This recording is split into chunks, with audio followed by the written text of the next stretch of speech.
Xin chào các bạn. Trong bức tranh Đông Nam Á sôi động, nơi những nền kinh tế hổ châu Á như là Singapore hay Thái Lan đang lao mình vào một kỷ nguyên số hóa, còn Việt Nam và Indonesia không ngừng mở rộng cánh cửa hội nhập toàn cầu, thì Campuchia lại lặng lẽ nổi lên như một mảnh ghép đầy nghịch lý.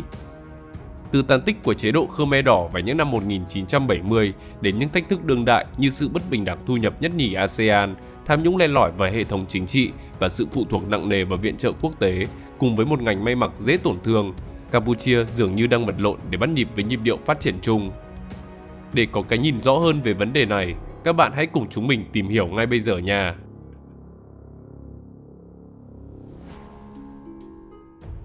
Nền kinh tế mong manh và sự phụ thuộc.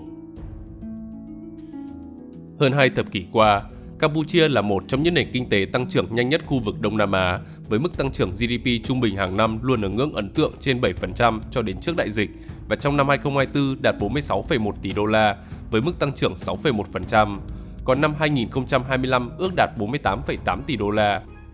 Thế nhưng ẩn sau con số hào nhoáng ấy là một thực tế phức tạp, khi nền kinh tế được xây dựng trên một vài trụ cột mong manh đang ngày càng lệ thuộc vào một dòng chảy vốn khổng lồ từ Trung Quốc, cũng như đối mặt với những rạn nứt nội tại về bất bình đẳng và tính bền vững. Trụ cột đầu tiên của nền kinh tế Campuchia là ngành công nghiệp xuất khẩu may mặc, dệt may, giày dép và hàng hóa du lịch. Đây là động lực tăng trưởng chủ yếu với giá trị 13,92 tỷ đô la trong năm 2024, sử dụng khoảng 913.000 lao động mà phần lớn là phụ nữ từ nông thôn. Tuy nhiên thì sức sống của ngành này lại phụ thuộc gần như tuyệt đối vào các chế độ ưu đãi thuế quan, nhất là chương trình mọi thứ trừ vũ khí của Liên minh châu Âu và các hiệp định thương mại. Sự phụ thuộc ấy đã biến ngành công nghiệp chủ lực trở thành một con thuyền chòng chành trước sóng gió của các chính sách. Điển hình vào năm 2020, do những lo ngại về tình trạng nhân quyền, Liên minh châu Âu đã từng rút một phần ưu đãi với Campuchia, gây ra một cơn địa chấn nhỏ với các nhà đầu tư và buộc chính phủ phải làm nhiều cách để cải cách thể chế, cũng như nỗ lực thúc đẩy tăng trưởng kinh tế. Hơn nữa thì ngành dệt may của họ chủ yếu nằm ở khâu gia công giá trị thấp, với phần lớn nguồn nguyên liệu đầu vào phải nhập khẩu, khiến cho giá trị phát triển trong nước không cao và khả năng chống đỡ trước cạnh tranh từ các quốc gia có chi phí thấp hơn hoặc là ngang bằng như là Bangladesh hay Ấn Độ là rất hạn chế. Song hành với dệt may, du lịch là trụ cột thứ hai mang về ngoại tệ khi thu về 3,63 tỷ đô la và đóng góp khoảng 9% vào GDP quốc gia. Với di sản văn hóa toàn cầu Angkor Wat làm đầu tàu, Campuchia đã thu hút 6.700.000 khách quốc tế vào năm 2024. Tuy nhiên thì con gà đẻ trứng vàng này lại cực kỳ nhạy cảm với các cú sốc bên ngoài. Điển hình là đại dịch Covid-19 khi lượng khách quốc tế giảm khiến cho hàng loạt các khách sạn, nhà hàng và các dịch vụ liên quan đóng cửa, cũng đã phơi bày sự thiếu đa dạng và khả năng phục hồi yếu ớt của ngành. Hơn nữa là trong năm 2025, khi cuộc xung đột giữa Campuchia và Thái Lan nổ ra đã gây ra tổn hại nghiêm trọng đến quan hệ giữa hai nước. Đặc biệt Campuchia là bên chịu thiệt hại lớn hơn nhiều, do yếu hơn cả về quân sự lẫn kinh tế, vì họ không có nhiều chính sách xúc tiến du lịch, dự trữ tài chính hoặc là mạng lưới an sinh xã hội đủ lớn để có thể chống chọi với các biến động thời cuộc. Ngoài ra thì ngay khi du lịch phục hồi thì sự phụ thuộc quá lớn vào một điểm đến chính như là Siem Reap và một phân khúc khách du lịch bụi cũng không đóng góp nhiều trong bức tranh phát triển dài hạn.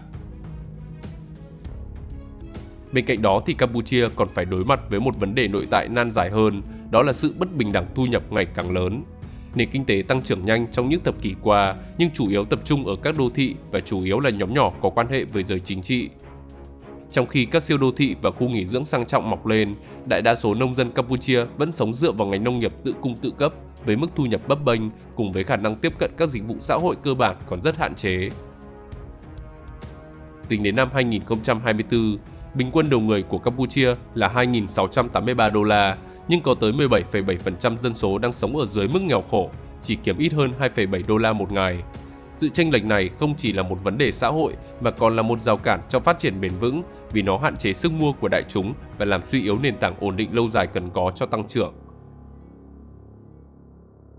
Trong khi hai trụ cột truyền thống trên bộc lộ quá nhiều điểm yếu, thì một động lực tăng trưởng mới đã nổi lên mạnh mẽ trong thập kỷ qua, đó là làn sóng đầu tư và xây dựng bất động sản ồ ạt, chủ yếu được tài trợ bởi các công ty Trung Quốc. Các tòa nhà chọc trời, khu nghỉ dưỡng cao cấp và đặc biệt là những đô thị vệ tinh mang đậm dấu ấn Trung Quốc mọc lên ở Phnom Penh và Sihanoukville. Theo đó thì Bắc Kinh hiện là nhà đầu tư nước ngoài lớn nhất, chiếm tới 49,8% tổng vốn FDI vào năm 2024, đồng thời cũng là chủ nợ song phương lớn nhất của Campuchia với khoảng 4 tỷ đô la, tức là chiếm 32% tổng số nợ nước ngoài của quốc gia này. Hầu hết số tiền từ các dự án hạ tầng trọng điểm quốc gia đều do Trung Quốc tài trợ và xây dựng thông qua sáng kiến vành đai và con đường. Từ cao tốc Phnom Penh Sihanouk Vinh, cảng tự trị Sihanouk Vinh cho đến dự án kênh đào Phú Nam dài 180 km đầy tham vọng, nối liền vịnh Thái Lan về sông Mekong. Sự bùng nổ ấy tạo ra một vẻ ngoài hiện đại hóa nhanh chóng, kéo theo tăng trưởng trong một ngành xây dựng và dịch vụ. Tuy nhiên thì nhiều chuyên gia kinh tế cảnh báo đây có thể là một bong bóng tiềm ẩn, bởi vì khi nhu cầu thực từ tầng lớp trung lưu trong nước không đuổi kịp tốc độ xây dựng sẽ dẫn đến tình trạng căn hộ và biệt thự bỏ trống. Nguy hiểm hơn, dòng vốn này gắn liền với một hệ lụy sâu xa, đó là sự phụ thuộc ngày càng lớn của Campuchia vào Trung Quốc. Nhiều khoản vay cho các dự án BOI được thực hiện với điều kiện thương mại không minh bạch, thường yêu cầu sử dụng nhà thầu và vật liệu Trung Quốc. Như vậy không tạo ra thêm nhiều việc làm cho cư dân địa phương và thậm chí có thể dẫn đến rủi ro bẫy nợ, trong khi khả năng thanh toán nợ của Campuchia gặp nhiều khó khăn. Ngoài ra thì việc để các công ty Trung Quốc kiểm soát các cơ sở hạ tầng chiến lược như là cảng biển và sân bay cũng tiềm ẩn rủi ro an ninh lâu dài, khiến cho Campuchia có thể mất đi quyền tự chủ trong các quyết định liên quan đến an ninh năng lượng và giao thông. Do đó, từ sự phụ thuộc kinh tế sâu sắc, sự hiện diện của Bắc Kinh có khả năng chuyển hóa thành sự chi phối về chính trị và ngoại giao. Thực tế thì viễn cảnh này cũng không phải là một điều xa vời. Tại diễn đàn ASEAN, Campuchia đã nhiều lần thể hiện lập trường đi ngược lại sự đồng thuận chung để nghiêng về phía Bắc Kinh. Thậm chí thì họ cũng thường tỏ ra dè dặt hoặc là phản đối các tuyên bố mạnh mẽ của các quốc gia Đông Nam Á về các hành động quân sự hóa của Trung Quốc ở trên Biển Đông. Điển hình nhất là vào năm 2012, với tư cách chủ tịch luân phiên ASEAN, nước này đã không thể thúc đẩy một tuyên bố chung về Biển Đông khi họ bác bỏ các tuyên bố gây bất lợi cho đối tác quan trọng của mình. Việc ủng hộ ngoại giao này được xem như một sự đền đáp ngầm cho những dòng vốn đầu tư khổng lồ, nhưng nó đã vô tình làm xói mòn vị thế trung lập và vai trò trung tâm của ASEAN, qua đó làm gia tăng căng thẳng địa chính trị trong khu vực. Không chỉ vậy, mối quan hệ còn được mở rộng trên nhiều phương diện hợp tác quân sự ngày càng sâu sắc, gây nhiều lo ngại cho các nước láng giềng.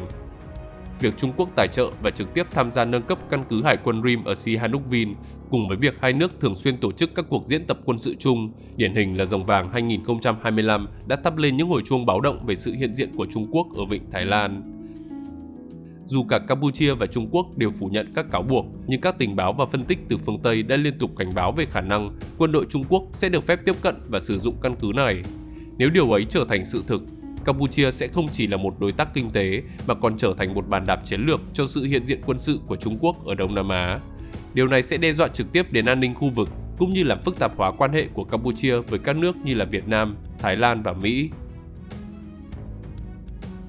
Nhìn tổng thể, nền kinh tế Campuchia đang ở một ngã ba đầy thách thức. Những thành tựu tăng trưởng nhanh là không thể phủ nhận, nhưng chúng đã được xây dựng trên một nền móng chưa thực sự vững chắc vì sự phụ thuộc quá mức vào một vài ngành xuất khẩu và làn sóng đầu tư bất động sản nóng.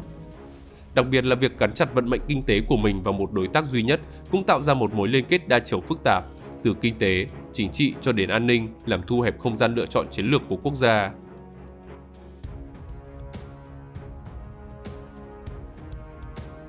Vòng tròn quyền lực và tham nhũng. Để hiểu được những thách thức nội tại sâu sắc của Campuchia, không thể không phân tích cấu trúc quyền lực chính trị, thứ mà đã định hình quốc gia này trong 4 thập kỷ qua. Đó là một mô hình được xây dựng dựa trên tính liên tục và ổn định, nơi quyền lực chính trị, lợi ích kinh tế và hệ thống thân hữu đan xen, tạo nên một mô hình cầm quyền khó bị thách thức và cũng rất khó để có thể cải cách. Cốt lõi của mô hình này xoay quanh sự thống trị gần như tuyệt đối của Đảng Nhân dân Campuchia, gọi tắt là CPP, dưới sự lãnh đạo của cựu Thủ tướng Hun Sen từ năm 1985. Sự ổn định này thường được nhấn mạnh như một thành tựu để thu hút đầu tư và phát triển, lại đi kèm với một loạt các hệ lụy phức tạp liên quan đến không gian dân chủ, tính minh bạch và sự phát triển bền vững thực chất.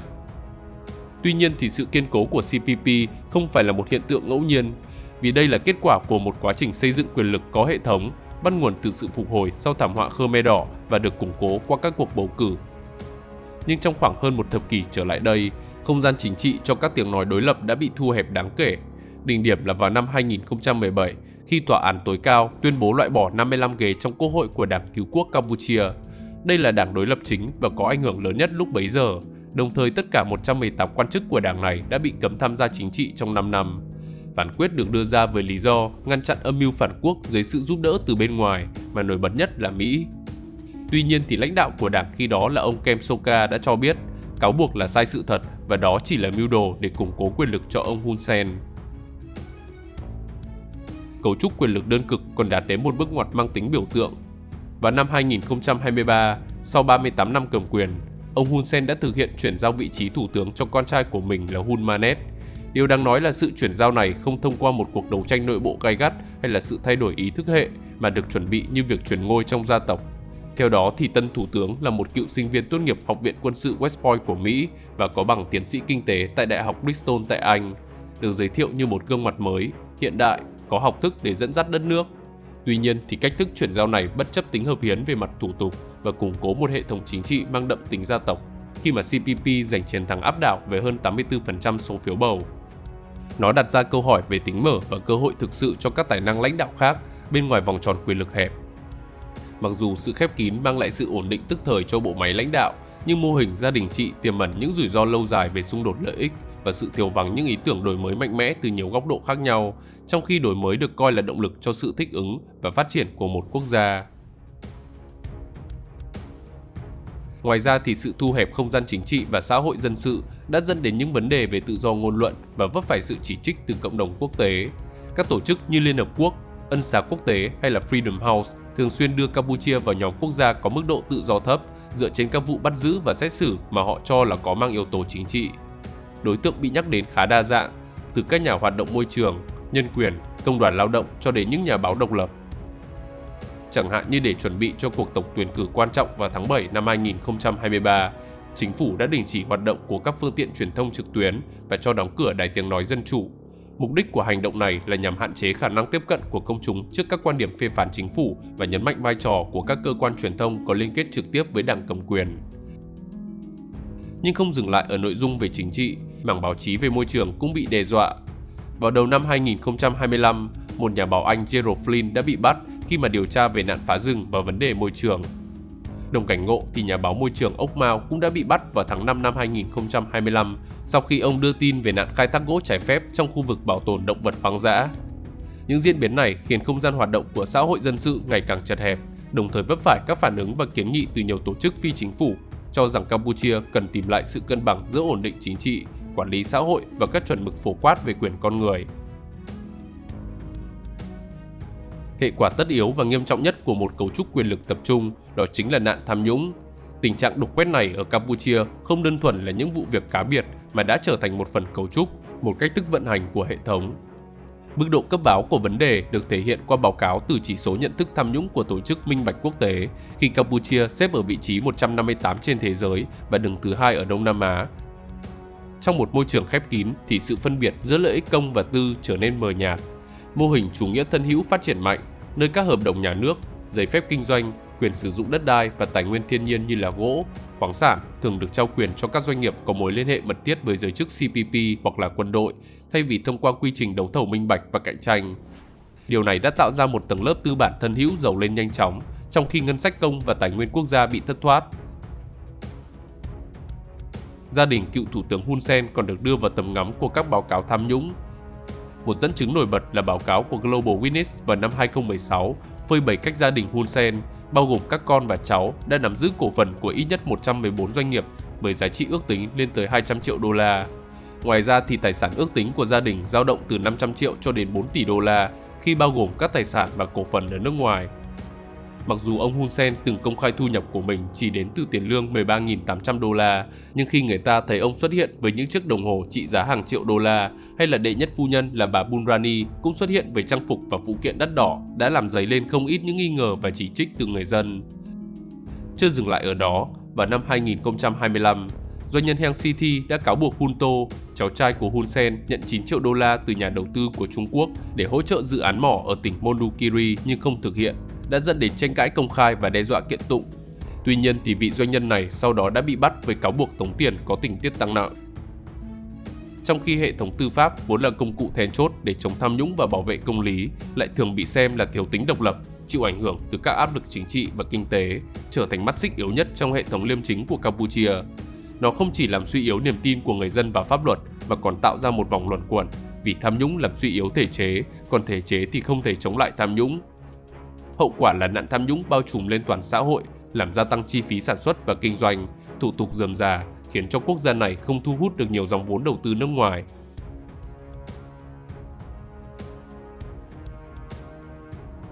những vấn nạn xã hội dai dẳng. Bên cạnh những con số tăng trưởng kinh tế ấn tượng và sự biến đổi cảnh quan đô thị, xã hội Campuchia đang phải đối mặt với một loạt những vấn đề nan giải mang tính hệ thống. Những vấn đề này không tồn tại biệt lập mà đan xen, tương tác với nhau, tạo thành một mạng lưới phức tạp làm suy yếu sức sống và tiềm năng phát triển bền vững của quốc gia. Một trong những vết thương xã hội nhức nhối và phức tạp nhất của Campuchia hiện nay chính là nạn buôn người và lao động cưỡng bức diễn ra trên quy mô rộng lớn với tính chất xuyên quốc gia. Thực trạng nghèo đói kéo dài, đặc biệt ở nông thôn, cộng với hệ thống giáo dục và đào tạo nghề còn nhiều khoảng trống, đã tạo ra một lực lượng lao động trẻ dễ bị tổn thương. Với họ, những lời mời gọi việc nhẹ lương cao trở nên vô cùng hấp dẫn. Khi đã mắc bẫy, nhiều nạn nhân, đặc biệt là phụ nữ và trẻ em, bị ép làm việc trong điều kiện khắc nghiệt tại nhà máy, trang trại, giúp việc gia đình, thậm chí bị đẩy vào ngành công nghiệp tình dục. Họ gần như mất hoàn toàn khả năng tự bảo vệ mình. Những năm gần đây, vấn đề này còn mang một diện mạo mới đáng báo động khi sự bùng nổ của các khu phức hợp đánh bạc và lừa đảo trực tuyến, nổi bật nhất là tại Sihanoukville với sự kiểm soát của các ông chủ người Trung Quốc. Trong những tòa nhà kín cổng cao tường, hàng nghìn lao động bị giam giữ và ép tham gia các hoạt động lừa đảo tài chính, sống trong điều kiện chẳng khác nào những nô lệ thời hiện đại. Dù năm 2024, chính quyền Campuchia đã công bố triệt phá 197 vụ việc, nhưng quy mô thực tế cho thấy đây là một mạng lưới tội phạm rất khó kiểm soát vì phần lớn đã được chính phủ phớt lờ. Lý do cho hành động này cũng dễ hiểu khi tội phạm mạng đang trở thành ngành công nghiệp sinh lời cao cho Campuchia với giá trị ước tính từ 12,5 cho đến 19 tỷ đô la mỗi năm, tương đương với 60% GDP của quốc gia này. Song song với mối đe dọa từ buôn người, một vấn đề cố hữu và gây bất ổn xã hội sâu sắc đó chính là tranh chấp đất đai và tình trạng di rời cưỡng chế. Trong đó thì đất đai vốn là tài sản và nguồn sống chính của đại đa số người dân nông thôn ở Campuchia đã trở thành tâm điểm của xung đột trong quá trình phát triển kinh tế nhanh chóng. Hàng loạt các dự án đầu tư lớn vào nông nghiệp công nghiệp như là cao su, mía đường, khu nghỉ dưỡng, khai khoáng và đặc biệt là bất động sản đã dẫn đến hàng trăm ngàn người dân mất đất.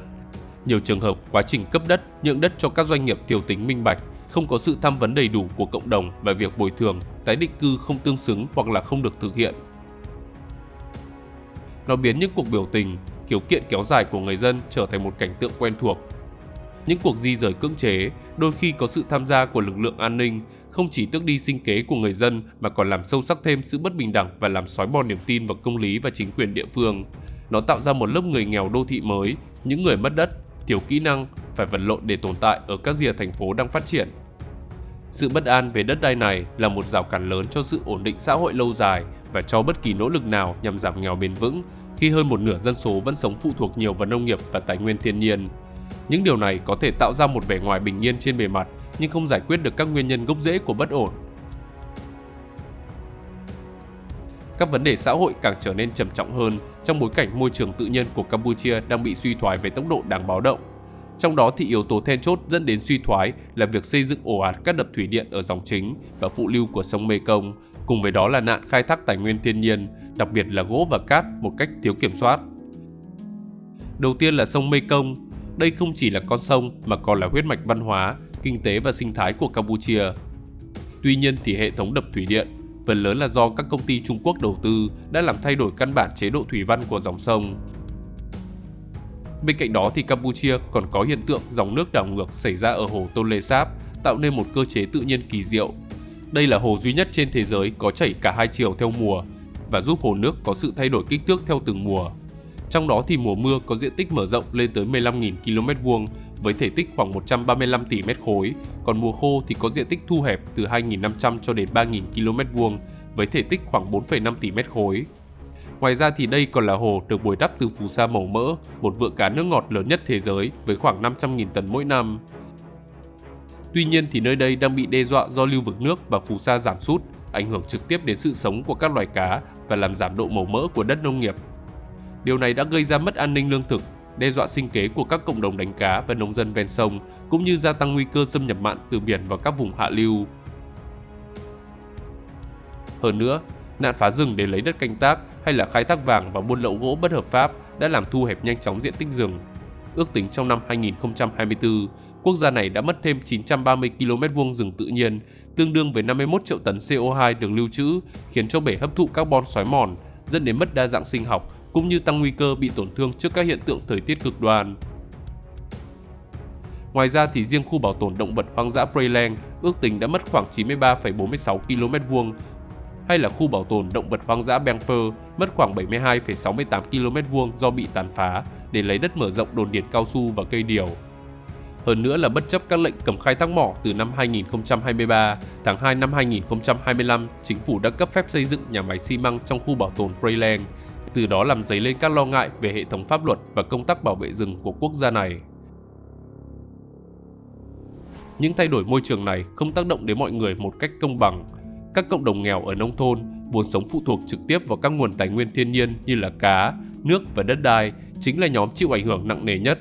Trong khi lợi ích từ các dự án thủy điện và khai thác tài nguyên phần lớn chảy vào các công ty cùng với giới tinh hoa đô thị. Điều này vừa khoét sâu một khoảng cách giàu nghèo giữa thành thị và nông thôn, vừa biến suy thoái môi trường trở thành một nhân tố làm trầm trọng thêm bất bình đẳng xã hội. Hơn nữa thì sự thay đổi môi trường sống và mất cân bằng sinh thái cũng làm gia tăng nguy cơ bùng phát các loại dịch bệnh mới, tạo thêm gánh nặng cho hệ thống y tế vốn còn nhiều hạn chế. Nhìn chung thì dù Campuchia là một nước có tỷ lệ dân số trẻ cao với 65%, tốc độ phát triển kinh tế nhanh, nhưng hiện nay thì họ vẫn đang xoay vòng trong việc cân bằng giữa ổn định chính trị, phát triển kinh tế bền vững và gắn kết xã hội. Hơn nữa, các hoạt động ngầm phát triển mạnh đang khiến cho quốc gia này trở thành nơi đáng sợ trong mắt cộng đồng quốc tế.